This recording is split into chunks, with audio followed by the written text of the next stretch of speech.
الباب 19. باب في من سن سنة حسنة أو سيئة.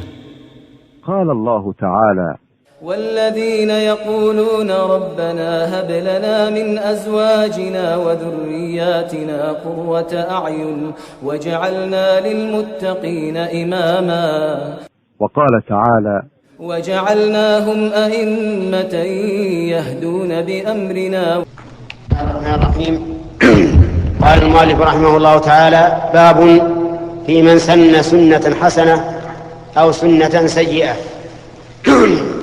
ذكر المؤلف رحمه الله هذا الباب بعد التحذير من البدع، ليبين أن من الأشياء ما يكون أصله ثابتا، فإذا فعله الإنسان وكان أول من يفعله كان كمن سنه وصار له أجره وأجر من عمل به إلى يوم القيامة. وقد سبق لنا أن الدين الإسلامي ولله الحمد كامل، لا يحتاج إلى تكميل ولا إلى بدع، لأن الله تعالى قال: اليوم أكملت لكم دينكم وأتممت عليكم نعمتي ورضيت لكم الإسلام دينا.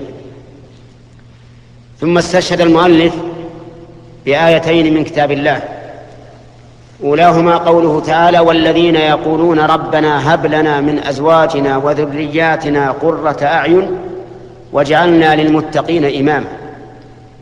هذا من جملة ما يدعو به عباد الرحمن الذين ذكر الله أوصافهم في آخر سورة الفرقان: وعباد الرحمن الذين يمشون على الأرض هونا، إلى أن قال: والذين يقولون ربنا هب لنا من أزواجنا وذرياتنا قرة أعين.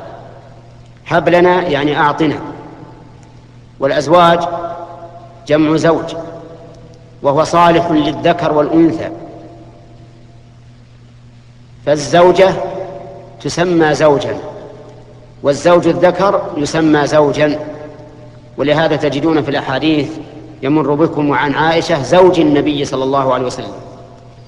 وهذه هي اللغة الفصحى، أن المرأة تسمى زوجا، لكن أهل الفرائض رحمهم الله جعلوا للرجل زوج وللمرأة زوجة من أجل التفريق عند قسمة المواريث. أما في اللغة العربية فالزوج صالح للذكر والأنثى. فهذا الدعاء ربنا هب لنا من أزواجنا وذرياتنا قرة أعين كما هو صالح للرجال صالح للنساء أيضا. وقرة العين في المرأة أنك إذا نظرت إليها سرتك، وإذا غبت عنها حفظتك في مالك وفي ولدك، وإذا بحثت عنها وجدتها قانتة لله، فالصالحات قانتات حافظات للغيب بما حفظ الله.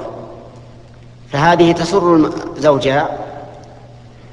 وكذلك أيضا الذرية، إذا جعلهم الله قرة عين للإنسان يطيعوه إذا أمر وينتهوا عما نهى عنه ويسرونه في كل مناسبة ويصلحون، فهذا من قرة الأعين للمتقين. والجملة الأخيرة: واجعلنا للمتقين إماما، هي الشاهد لهذا الباب، يعني يجعلنا للمتقين أئمة يقتدي بنا المتقون في أفعالنا وأقوالنا، فيما نفعل وفيما نترك. فإن المؤمن ولا سيما أهل العلم يقتدى بهم بأقوالهم وأفعالهم.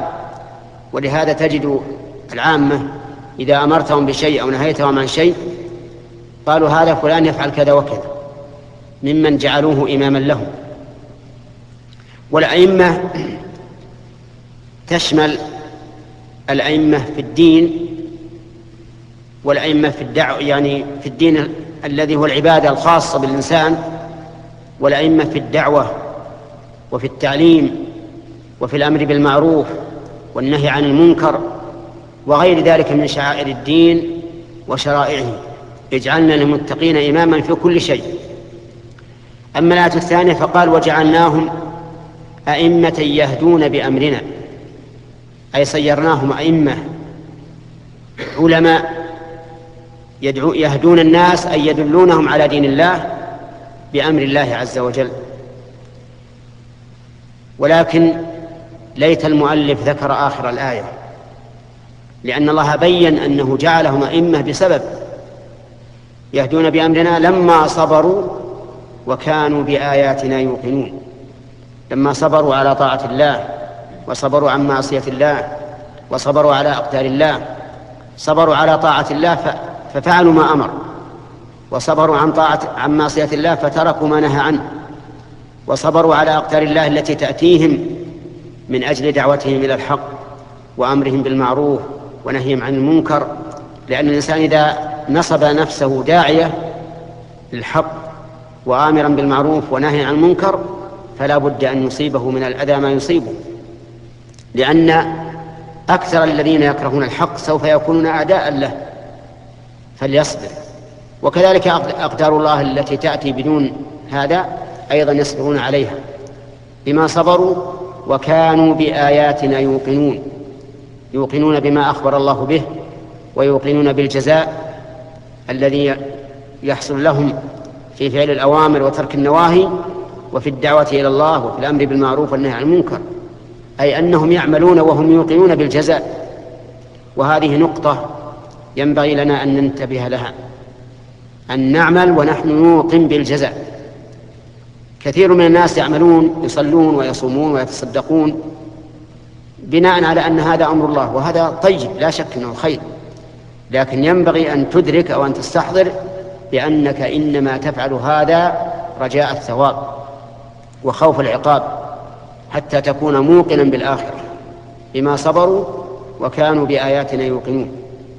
وقد أخذ شيخ الإسلام رحمه الله من هذه الآية عبارة طيبة فقال: بالصبر واليقين تنال الإمامة في الدين.